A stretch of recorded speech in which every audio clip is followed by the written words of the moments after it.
दोस्तों 11th में admission लेने वाले स्टूडेंट के लिए बहुत ही ज़्यादा इंपॉर्टेंट वीडियो है। हो सकता है कि आपने एडमिशन ले भी लिया हो, बट इस वीडियो को देखने के बाद हो सकता है कि थोड़ा बहुत आप चेंजेस कर सकते हो, क्योंकि अभी बहुत सारे कॉलेजेस स्टार्ट नहीं हुए।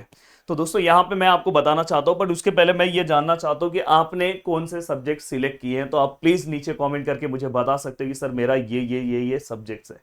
अब मैं यहाँ पे कुछ चीज़ों के बारे में डिस्कस करने जा रहा हूँ। देखो, बहुत जगह ऐसा हो रहा है कि कुछ बच्चे ये सब्जेक्ट सिलेक्ट कर रहे हैं PCM, बहुत सारी जगह पे ये हो रहा है PCMB, बहुत सारी जगह पे ये हो रहा है कि बच्चे PCB सब्जेक्ट सिलेक्ट कर रहे हैं। कहीं कहीं पे ऐसा भी हो रहा है दोस्तों, PCB तो रहता है उनका सब्जेक्ट, बट यहाँ पे साथ में कोई अलग सब्जेक्ट्स वो ले लेते हैं। जैसे अगर समझो किसी को ज्योग्राफी मिल रहा है साथ में, तो किसी को हो सकता है कि साथ में वो इकोनॉमिक्स भी ले रहे हैं आजकल सब्जेक्ट चेंज करके। हो सकता है कि कोई साथ में यहाँ पे किसी का CS हो, CS मोस्टली PCM के साथ रहता है, CS रहेगा। कहीं कहीं पे किसी के साथ IT भी है, और साथ में इंग्लिश कंपलसरी सब्जेक्ट सभी को होगा, इंग्लिश कंपलसरी सब्जेक्ट सभी को है, तो इसका तो कोई दिक्कत नहीं है।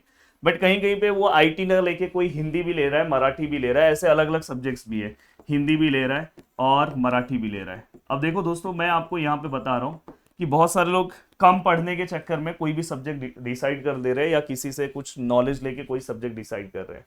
मैं आपको ये बताना चाहता हूं कि अगर सपोज आपका परसेंट 70% है और आपने सब्जेक्ट ले लिया है PCB, और आपका सपना है कि मैं नीट क्वालिफाई करूंगा, इसलिए मैंने अपना सब्जेक्ट ये रखा है, तो दोस्तों मैं ये बोल रहा हूँ कि आप शायद नीट क्वालिफाई कर सकते हो। जो भी आपका सपना है, जितना आपको मार्क्स स्कोर करना है आप कर सकते हो। बट दोस्तों यहाँ पे थोड़ा सा आपको चेक करना होगा कि अभी आपका परसेंट 70 है, मे बी अगर यहाँ पे आपका परसेंट 90 भी रहता ना थोड़ा, तो भी आपको सोच समझ के आपको यहाँ पे जाना चाहिए, क्योंकि मोस्ट ऑफ द टाइम देखा गया है कि जितने स्टूडेंट इस वाले फील्ड में जा रहे हैं वो स्टार्टिंग में तो सोचते हैं, स्टार्टिंग में आप किसी भी क्लास पे जाते हो, जस्ट काउंसलिंग होता है, तो वहां पे ऐसा हो जाता है कि हाँ आप अगर समझो आप 70% वाले स्टूडेंट हो तो दिखाएंगे, हाँ आपके साइंस का मार्क्स दिखाओ, यस आप बहुत अच्छा कर सकते हो, आप ऐसा कर लोगे वो कर लोगे, और आप भी कैसे अलग अलग रील्स देख के आपके अंदर एक जुनून आ जाता है मैं कर लेता हूँ।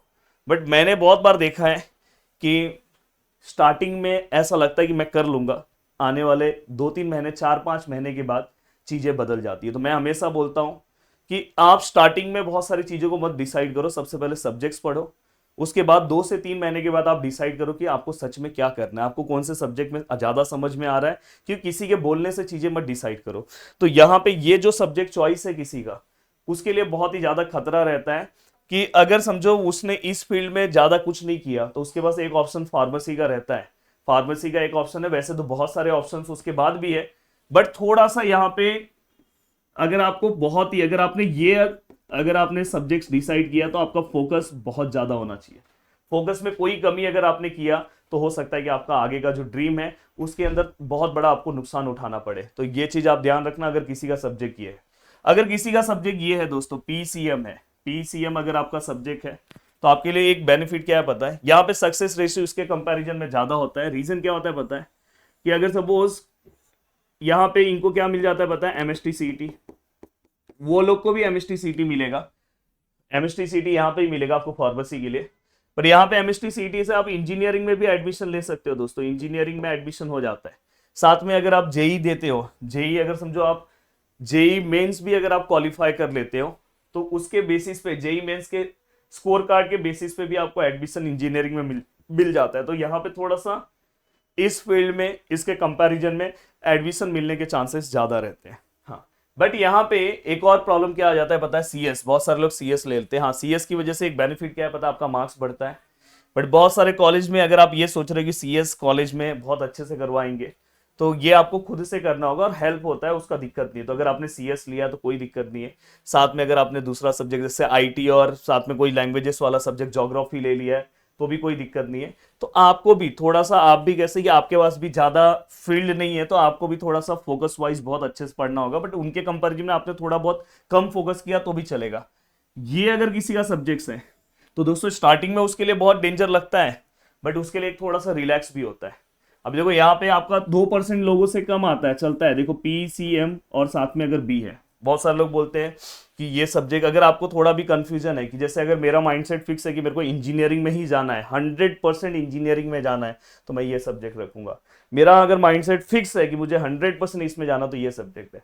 बट मुझे ऐसा लग रहा है कि यार मैंने जो परसेंट लाया, मैंने 10th में भी इतने अच्छे से पढ़ा नहीं था, लास्ट टाइम पे थोड़ा बहुत मैंने पढ़ा, या लास्ट टाइम पे यूट्यूब पे बहुत ज़्यादा मैंने मेहनत किया, तो इसके कारण मेरा परसेंट आ गया, तो ज़्यादा मैं इतने देर तो बैठ नहीं सकता हूँ। तो मेरे हिसाब से आपके लिए ये वाला फील्ड बहुत अच्छा रहेगा, सबसे सेफ फील्ड है।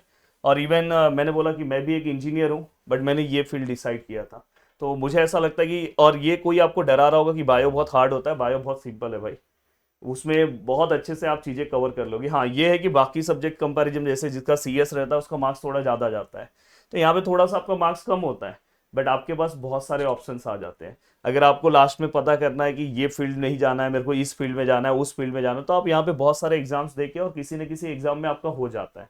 तो सबसे बेस्ट आपको यहाँ पे चीज़ें मिलती है। तो मेरे हिसाब से अगर मैं चारों में बात करूँ, सभी चीज़ों में बात करूँ, तो मुझे सबसे अच्छा बेस्ट सब्जेक्ट ये लगता है। आप पर किसी से मिलोगे तो वो आपको बोलेंगे कि आप ये वाला डिसाइड करो, वो आपसे पूछेंगे, वो बात भी सही है, बट वो आपके मार्क्स के हिसाब से आपको देख रहे हैं, पर वो कभी आपके टैलेंट को नहीं देख रहे कि आप सच में इतने घंटे बैठ रहे हो कि नहीं बैठ रहे हो। तो इसलिए मेरे हिसाब से सबसे बेस्ट ये। अब आपके हिसाब से आपने कौन सा चॉइस किया है वो आप मुझे नीचे कमेंट करके बता सकते हो। बिल्कुल टेंशन नहीं लेना, आपने जो चॉइस कर लिया है वो रहने दो, बट अगर आपने फ्लो में आके अगर कुछ डिसाइड कर लिया है तो प्लीज उस फ्लो को थोड़ा सा रोक दो और पढ़ाई करना स्टार्ट कर दो। और वीडियो को देखने के लिए दिल से थैंक यू सो मच दोस्तों। प्रदीप गिरी 11th-12th एकेडमी, अगर उस चैनल को आपने नहीं सब्सक्राइब किया तो भाई जाके फटाफट सब्सक्राइब कर लो, बहुत सारी इंपॉर्टेंट चीज़ें वहाँ पे आ रही है, और 11th-12th के पूरे लेक्चर्स वहीं पे आ रहे हैं। तो आप जाके उस चैनल को फटाफट सब्सक्राइब कर दो, और नीचे अपने दोस्तों को भी बताओ भाई याद से जाके चैनल को सब्सक्राइब करना है। जय हिंद दोस्तों।